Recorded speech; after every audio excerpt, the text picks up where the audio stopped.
Right, hello everyone, we are back and looking ahead to the visit of Motherwell to Celtic Park on Saturday, as I'm going to say Monday there for some reason. Days are kind of all over the place, but normality will be returning to our lives this weekend with Celtic back. Today's video is going to be a little bit of news, a tiny bit of news, and mainly looking forward to Motherwell. A bit of a fusion.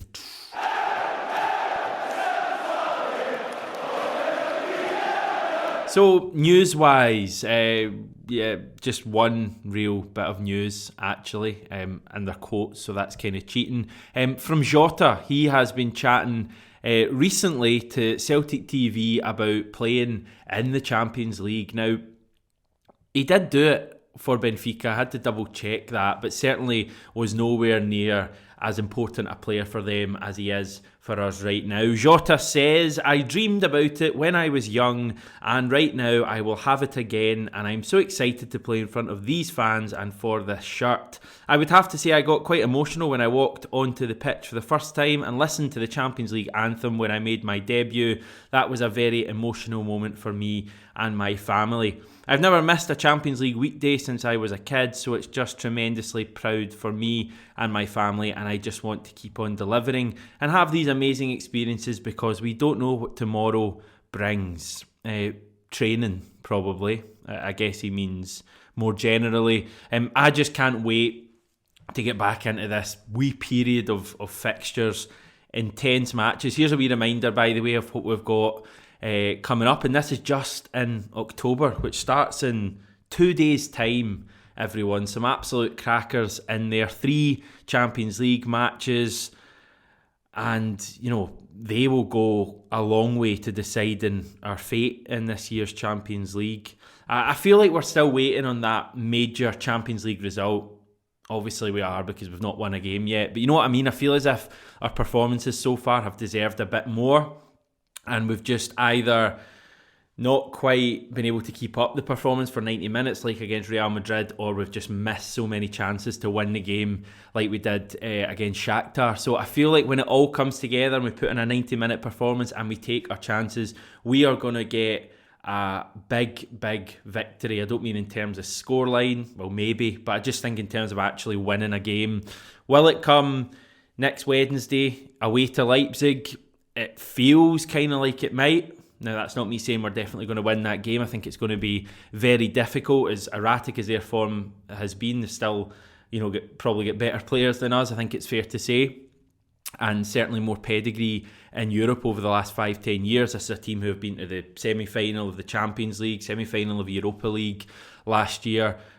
Permanent fixtures in the Champions League over the last several seasons. So it's going to be tough, but it just feels to me as if, either that game or Leipzig a week later or Shakhtar after that is going to be the big one for Celtic. Obviously, the sooner it happens, the better chance we have of progressing to the last 16. It just feels to me like we're going to get that major result in the coming weeks, and certainly hoping it happens on Wednesday night against Leipzig. Before then, we have a home game, the first one of them we've actually had since Real Madrid, believe it or not. Seems a long time ago, that game.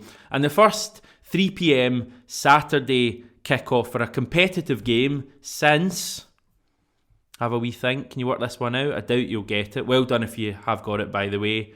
St Johnstone, back in early April, which seems a long time ago. We won 7-0 that day. It was kind of the day when everyone, I think, realised that we were going to win the league and just weren't going to look back at all. We had so many good performances that day. I think we had 6 different scorers that day. Kyogo came back, got that amazing reception, and the place was pretty full. And it would be amazing to get something similar on Saturday against Motherwell. Motherwell currently 8th in the table. Actually started the Premiership season really well, but have gone 3 without a win in the league now. May as well get used to playing them as well, because actually, while we've got 13 games between now and the World Cup, 3 of them are going to be against the Steelmen. 2 in the league, 1 at Celtic Park, 1 at Fir Park, and also 1 in the League Cup quarter-final at Fir Park. Well, I give a predicted 11 a go as well. Obviously going to be a bit tougher doing this, given that we've not yet heard from Ange. We'll hear from him tomorrow to get updates on the likes of Carter Vickers, Starfelt, Maida, Giakoumakis, Haksabanovic and Turnbull, all players who have big injury doubts at the moment. Let's just do a worst case scenario, a complete worst case scenario, and say that none of those 6 players will start the match on Saturday. This is what we would still have, and it's still a pretty strong team. If Carter Vickers and Starfelt don't feature, then it will be Welsh and Jens at centre-back. They obviously both struggled pretty badly in our last game against St Mirren, but I don't think either of them are bad players, and I don't think Starfelt and Carter Vickers were amazing the first time they played together, so maybe it's just a case of them two growing together. But it's going to be tricky when Carter Vickers is basically going to play whenever he's fit. Elsewhere, pretty strong. I mean, certainly that's the first choice. 3 in midfield. Jota on the left, Kyogo up top. If we are missing the likes of Maida and Giakoumakis, Abada could feature as well. There's a wee bit of discussion about him carrying some sort of a knock while playing for Israel. He actually played for Israel's full national team and was then moved to the under-21s as they went for qualification to the Euros next summer, successfully getting it in a penalty shootout against Ireland. He came off in extra time of that, Abada. Wasn't injury related, but seemed pretty knackered, so it'll be interesting to see where he fits into things as well. We do have the likes of James Forrest available, and as we say, we don't know yet about Haksabanovic, Maida, Turnbull, etc. It's going to be interesting to get that clarification from Ange tomorrow.